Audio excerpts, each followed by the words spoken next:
Imagine this. Young Thug, the same man, the streets crowned the Slime King, just chilling in an interrogation room like it's nothing. He's smoking, eating, even complaining about condiments while cops feed him questions. That's the leaked footage shaking the whole YSL case right now.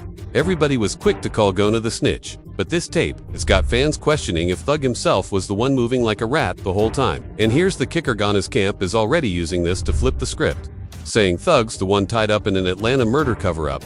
Now, this wasn't some quick yes or no session either. We're talking over 2 hours of Thug calmly answering questions like he had nothing to lose. No lawyer, no silence, just Thug and the cops, vibing like they were homies. That's not normal. That's strategy or betrayal. And when you look at how comfortable he was, ordering food, chain-smoking, even low-key cracking jokes, it didn't feel like an interrogation at all. It felt like a hangout. So the question is, was young Thug really outsmarting the cops, or was he giving them exactly what they wanted?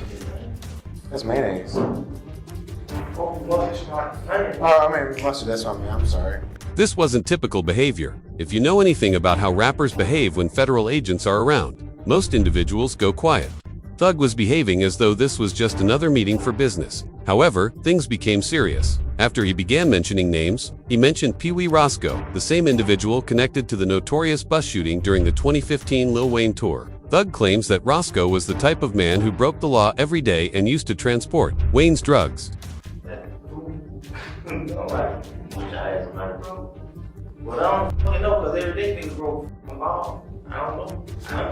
But when it came down to the actual tour bus shooting, Thug backed away fast. He told police straight up, "That wasn't me. I didn't give that order.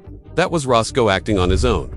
Depending on how you see it, that was either Thug being honest or him throwing Roscoe under the bus to avoid a murder-for-hire charge. Then came the shocker: Birdman's name. Thug didn't hold back at all. He spilled on the drama between Birdman and Lil Wayne, even bringing up the $30 million Wayne was supposedly owed. Thug questioned why Wayne was crying about the money in the first place, which sounded cold. And the timing was crazy, because back then, fans were already saying Birdman was grooming Thug as Wayne's replacement. Wayne 70 million, and he owed him 30 million. He gave Drake 20 million, Nicki Minaj 10 million. He thought he had an understanding that he paid out the 100 million. But here's where things take a wild turn. The cops weren't just poking around about rap beef, they went straight for the lyrics. They pressed Thug hard, asking if his bars were just rap exaggerations or if they reflected real crimes. Thug played both sides, admitting some lines were capped but also hinting that some were real life. That kind of half-truth only makes the tape worse because it blurs the line between art and confession. And the deeper you listen, the clearer it gets. This wasn't random questioning. The cops wanted one answer. Who pushed Pee Wee Roscoe to pull the trigger? Who told him to move on Wayne? Who stood to gain when rap beef turned into bullets? Thug tried to deflect, but his words still landed. Birdman, YSL, and himself right in the middle of it all. Once the audio leaked, the internet went crazy, quick to slap the snitch label on Thug, but the truth ain't that cut and dry. Pee Wee Roscoe himself stepped up, defending Thug. He said, "Thug is clean as Listerine." In Roscoe's eyes, Thug wasn't snitching, he was just playing the interrogation game, keeping it real while trying to help his boy. Roscoe even claimed the audio was twisted up by someone who didn't hear the full context. When I was locked up, and Jeff was locked up, we went viral, and they was like, "That's the type of friend you want." He's like, "Man, Roscoe ain't told y'all the damn thing." Thug himself even jumped online to clap back at the snitch talk.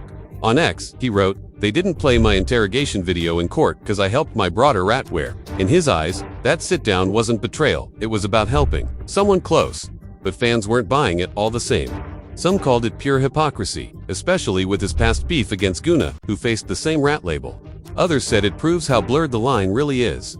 In this world, loyalty is currency, and even being honest in an interrogation can be twisted into straight-up betrayal when the YSL context is hanging over everything.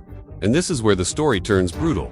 The murder cover-up angle, because the bigger picture behind Thug's case isn't just one rapper, one beef, or even one tape. It's about a decade-long pattern of violence. Prosecutors say YSL built its empire on hits, dope runs, armed robberies, and witness intimidation, all hidden under the Just a Record label cover. That mask came off in 2022 when the infamous RICO indictment dropped. 28 people tied to YSL got swept up, with Thug painted as co-founder and leader, the man pulling strings from Cleveland Avenue across Atlanta. And here's the human cost. May 18, 2024 went down as a tragedy Atlanta will never forget. A mistaken identity led to pure horror. A young mother, 21-year-old Nia Sapphire Cox, gunned down in front of her 2-year-old child. According to the DA's office, YSL member Jamal Baker and 2 co-conspirators sprayed more than 3 dozen rounds into a car they thought carried rivals.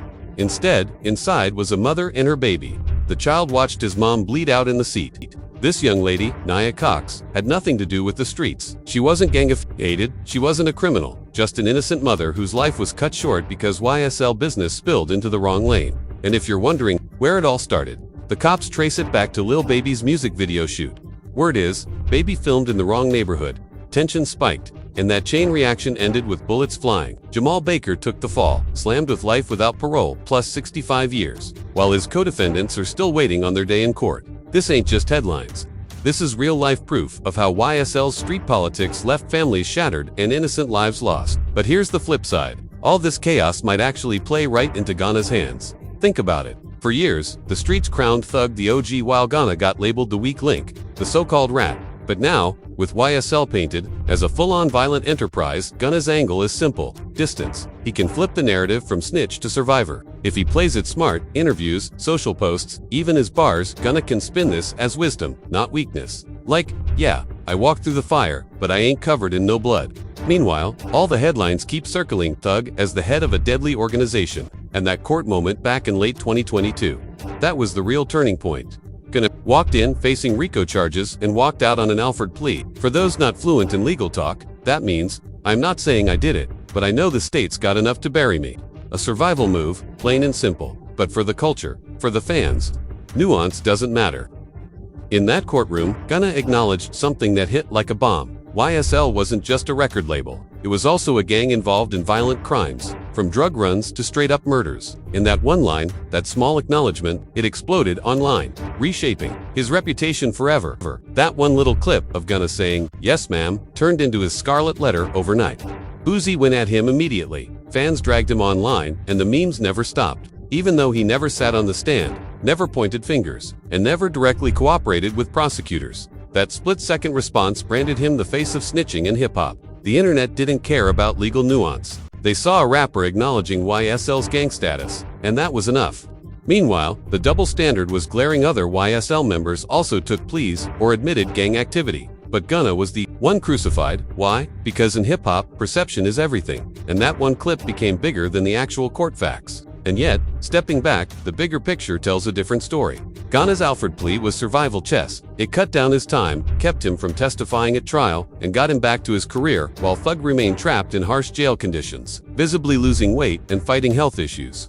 That contrast, Thug behind bars, Gunna free and working only, fueled the debates. Loyalty versus survival, street code versus legal savvy. But from a career perspective, Gunna won. He went right back to dropping music, lining up features, and keeping his name hot, while rivals and critics wasted energy debating his loyalty. The fact is, he walked away from a case that buried others. And in the music industry, survival often speaks louder than street politics. Meanwhile, Thug's path slowed to a crawl jail time. Health problems and constant negative headlines dragged him down. It created a brutal contrast. Gunna walking free, making music, rebuilding momentum, while Thug sat stuck in the system. And that flipped the loyalty debate on its head. If Thug was the real one, why was he the one spiraling while Gunna maneuvered his way out and came back stronger? The leaked interrogation audio only poured gasoline on the fire. Watching Thug calmly drop names, eating, smoking, and looking cozy with cops made the double standard impossible to ignore. Gunna got torched for a courtroom, yes ma'am, while Thug's behavior in that room looked just as questionable, if not worse. The lines between loyalty, street cred, and survival blurred in ways fans weren't ready to process.